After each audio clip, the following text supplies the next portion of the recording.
부엌뿐 아니라 고깃간과 차고까지도 기와 지붕을 하고 있다. 고구려에서 중요한 건물에 기와가 널리 쓰였음은 기록에서도 보인다.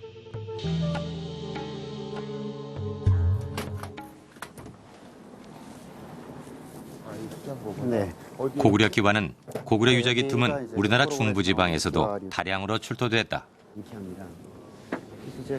토지 박물관에는 경기도 연천 고구려 유적에서 출토된 기와가 보관돼 있다. 그렇게 표면에 모양이 거의 없어요. 그런데 기와 조각들이 하나같이 붉은색을 띠고 있다. 이런 색깔을 띠는 기와로 건물을 이었을 때 나타날 수 있는 어떤 장식적인 측면 같은 것들이 고려가 되지 않았는가. 어떤 붉은 색깔을 띤 건물들이 가지는 웅장함이라든가 어떤 열정적인 모습이라든가 이런 것들이. 흔히 사용되는 기와가 검은색인 반면 고구려에서 주로 사용되던 기와가 붉은 빛을 띠는 것은 고구려인들이 붉은 빛에서 풍기는 화려함과 웅장함을 선호했기 때문이다.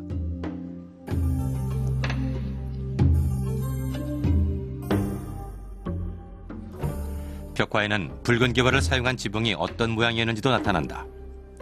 두 면에만 기와를 얹는 간단한 지붕의 형태인 맞배 지붕은 부엌, 고깃간, 차고 등 부석 건물에 주로 쓰였다. 안악 1호분에 그려진 이 그림을 자세히 보면 지붕 모양이 좀 더 세련돼 보인다. 내면이 기와로 덮인 우진각 지붕은 맞배 지붕보다 한 단계 발전된 형태로 안채나 사랑채에 주로 사용된 것으로 보인다.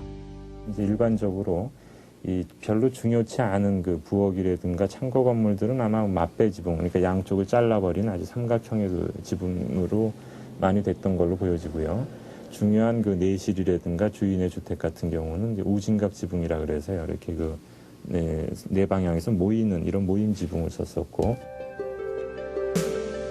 이 밖에도 고분 벽화에는 고구려의 세세한 건축 양식까지도 담고 있다.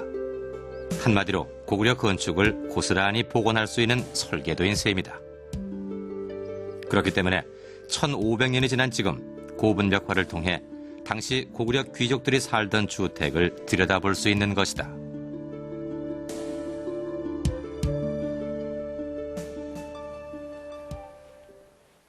자, 이렇게 덕흥리 고분의 구조와 벽화를 보면은 고구려 귀족이 살던 살림집의 모습을 복원할 수가 있습니다. 이 붉은 빛이 도는 지붕은 아주 화려하고 강렬해 보이죠. 집 안으로 한번 들어가 보도록 하겠습니다.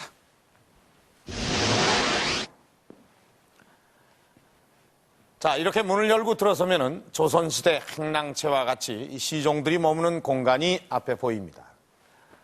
또 저쪽을 보면은 이 주인이 손님을 만나거나 또는 바깥일을 보면서 하루의 대부분을 보내는 그런 공간이 보입니다. 자, 안채로 한번 들어가 보시겠습니다.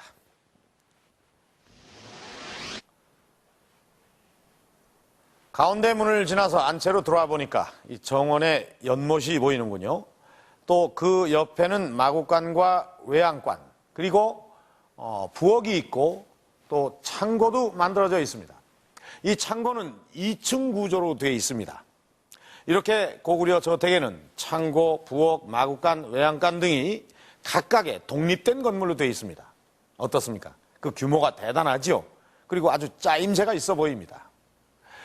자, 그리고 이 안채에는 이 고구려 귀족 부부가 생활을 했을 텐데 이 벽화에는 아주 근엄하게 앉아있는 모습이 보입니다. 그렇지만은 이 고구려인들이 실내 생활을 구체적으로 어떻게 했는지는 이 덕흥리 고분만으로는 더 이상 알 수가 없습니다. 그렇다면 이 고구려인들의 실내 생활은 어땠을까요?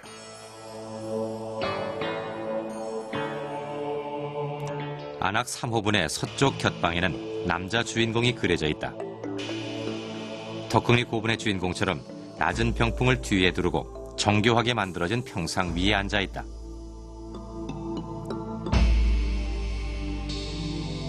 주인공의 왼쪽으로는 부인의 모습이 그려져 있는데 남편 못지않게 당당한 모습이다. 이 여인 역시 평상 위에 앉아 있다. 평상을 사용한 모습이 더욱 명확하다. 평안남도 남포시에 있는 쌍용총의 주인공 부부 역시 평상 위에 앉아 있다.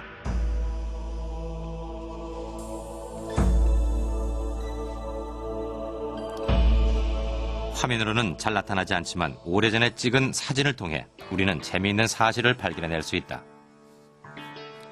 주인공 부부가 나란히 앉아있는 평상 앞에 이들이 벗어둔 신발 2컬레가 가지런히 놓여 있다.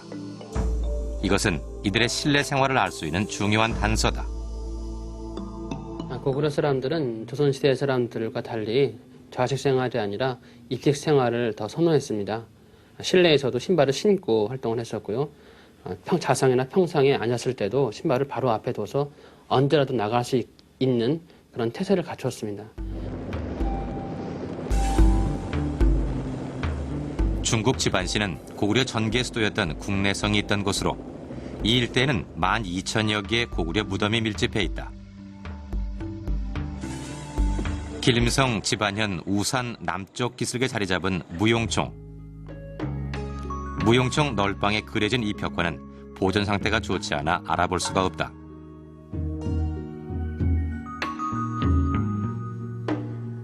컴퓨터 그래픽으로 복원한 무용총의 그림은 주인이 손님을 맞이하는 접객도다. 실제보다 훨씬 작게 그려진 시종이 의자에 앉은 주인 곁에서 시중을 들고 있고 손님 역시 다리가 높은 의자에 앉아 있다. 접객도는 고구려 사람들이 입식 생활을 했다는 것을 보여준다.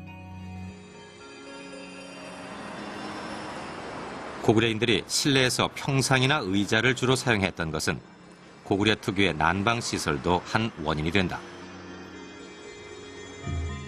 한강유역의 패권을 두고 고구려와 백제가 마지막 순간까지 첨예하게 대립했던 구이동의 아차산 고구려 유적지.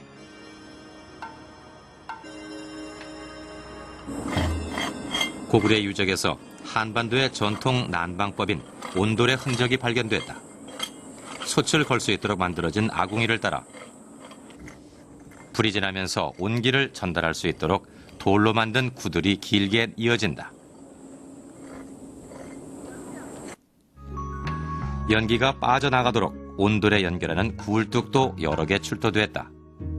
온돌은 지금의 온돌하고는 다릅니다. 그래서 고래가 하나밖에 없는 구들, 외고래 구들이 되겠고요. 형태는 주로 네모난 집, 그러니까 네모난 형태의 집에 벽을 따라서 온돌을 설치하게 됩니다. 그래서 한 벽이나 두 벽을 따라서 설치를 하는데, 그래서 평면 형태는 기역자형이나 직선 형태 이런 두 가지가 있겠고요. 그리고 온돌은 앞쪽에 이제 그 아궁이가 있고 뒤쪽으로 이제 굴뚝이 달리게 됩니다만은 돌로 축조를 하고 그 위에 흙을 덮은, 흙을 발라서 마감한 형태인데 규모가 작기 때문에 그 위에서 생활했다고 보기는 어렵습니다. 그래서 오늘날 벽난로와 같은 기능을 했을 것으로 추정이 되고, 취사와 난방을 겸할 수 있는 작은 온돌은 아차산 고구려군의 지휘관 막사에서 쓰여진 것으로 보인다. 그렇다면 고구려의 온돌은 단순한 벽난로의 기능뿐이었을까? 중국 집안에서 발견된 동대자 유적에는 온돌의 형태가 명확하게 나타난다. 두 벽을 따라 기역자로 꺾인 온돌의 규모는 폭 2m, 높이 40cm. 이 정도면 사람이 올라앉거나 누울 수도 있었을 것이다. 고구려인이 온돌 위에서 생활했다는 것은 중국 역사서에도 나타난다. 예, 이거는 그 연변에 있는 조선족의 한 가족을